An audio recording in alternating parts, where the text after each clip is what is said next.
नमस्कार दोस्तों, आप देख रहे हैं समीक्षा दर्पण और हम आज बात करने जा रहे हैं समाज में लंबे समय से चल रहे एक अनदेखे संवेदनशील मुद्दे की, जो कि सीधे तौर पर हमारे स्वास्थ्य से जुड़ा हुआ है और हो सकता है अनजाने में ही हम में से भी कोई इसका भुक्तभोगी हो। ये मुद्दा है अनजाने में और जल्दबाजी में कभी कभी डॉक्टरों द्वारा उपचार के तहत मरीजों को लिखी गई अधूरी दवाई की पर्ची को लेकर। जैसा कि आपको मालूम ही है कि कई बार एक ही दवाई बाजार में कई पावर यानी कि एमजी जैसे कि 10, 20, 30 आदि में उपलब्ध होती है और मरीज की जरूरत के हिसाब से डॉक्टर इसको उन्हें लिखते हैं। वैसे तो आमतौर पर डॉक्टर द्वारा इलाज के तहत मरीज को पर्ची के ऊपर लिखी गई दवाई के साथ उसकी पावर यानी कि एमजी का पूरा उल्लेख किया जाता है, लेकिन कई बार ऐसा देखने में आया है कि अनजाने में डॉक्टर द्वारा मरीज की पर्ची के ऊपर लिखी गई दवाई के साथ उसकी एमजी नहीं लिखी होती है, जो कि बाजार में अपनी पावर के मुताबिक कई ब्रांड में उपलब्ध होती है।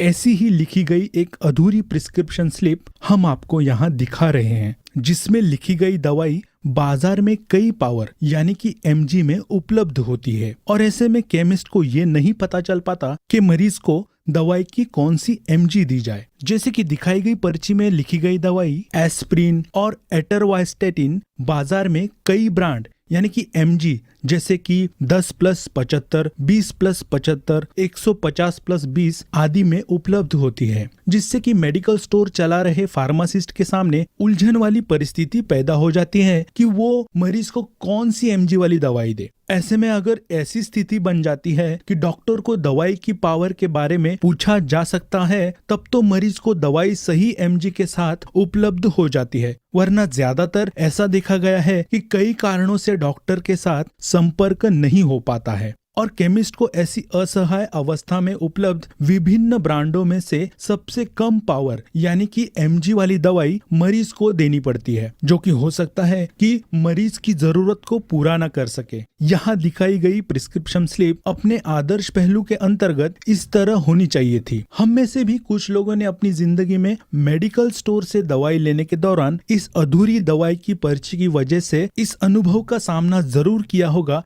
कि केमिस्ट को जब हम अपनी दवाई की पर्ची देते हैं और पर्ची के ऊपर दवाई की पावर ना लिखे होने की वजह से वो कितने एमजी की दवाई लोगे या लेते हो, वो हमसे इस बाबत जरूर पूछता है। गौरतलब है कि डॉक्टर द्वारा दवाई की पर्ची लिखने के बाद उनके पास ज्यादा भीड़ होने की वजह से बहुत कम लोग ही डॉक्टर के पास दवाई खरीदने के बाद चेक करवाने के लिए पहुंच पाते हैं। अब हम बात करते हैं इस अधूरी दवाई की पर्ची की वजह से क्या क्या दुष्परिणाम हो सकते हैं। सबसे पहले तो दवाई की सही मात्रा का सेवन न करने से मरीज को जरूरत के हिसाब से फायदा नहीं पहुंच पाता है। दूसरा हो सकता है कि मरीज दवाई की मात्रा जरूरत से अधिक मात्रा में सेवन कर ले, जो कि उसकी सेहत के लिए नुकसानदायक सिद्ध हो सकता है। ये समस्या तो उन लोगों में और भी घातक सिद्ध होती है जिन लोगों को कुछ बीमारी में दवाई का सेवन लंबे समय तक करना पड़ता है और वो डॉक्टर के पास चेक करवाने के लिए लंबे समय के बाद जाते हैं। यहाँ बताते चलें कि ऐसी अधूरी दवाई की पर्ची की स्थिति बीच बीच में लगभग पूरे देश में ही देखने को मिलती है, चाहे वो प्रिस्क्रिप्शन मरीज को सरकारी डॉक्टर के द्वारा या प्राइवेट डॉक्टर के द्वारा या ऑनलाइन लिखी गई हो।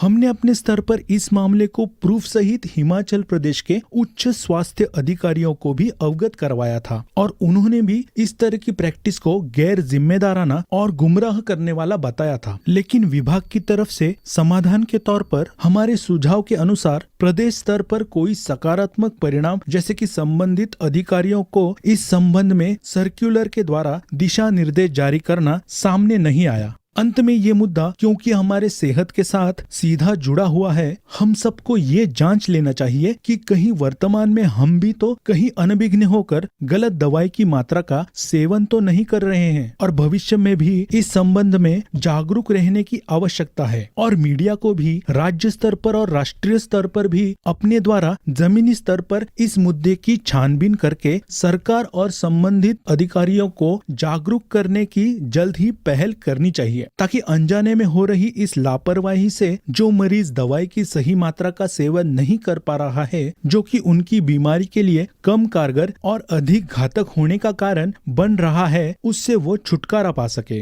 अंत में एक जागरूक और जिम्मेदार नागरिक की नैतिकता के आधार पर हम सबका ये कर्तव्य बनता है कि इस पोस्ट को अधिक से अधिक शेयर करें, ताकि अनजाने में ही कोई इस वजह से दवाई की सही मात्रा का इस्तेमाल नहीं कर रहा हो तो वो इसके प्रति जागरूक हो सके और अपना सही निदान सुनिश्चित कर सके। और अगर हम में से किसी ने अपने दैनिक जीवन में इस तरह की समस्या का सामना किया हो तो वो अपनी राय कमेंट बॉक्स में जरूर लिखें। और खासकर मेडिकल स्टोर चला रहे फार्मासिस्ट जिनको कि अक्सर इस समस्या से जूझना पड़ता है, वो इस विषय में अपने अनुभव और राय जरूर शेयर करें।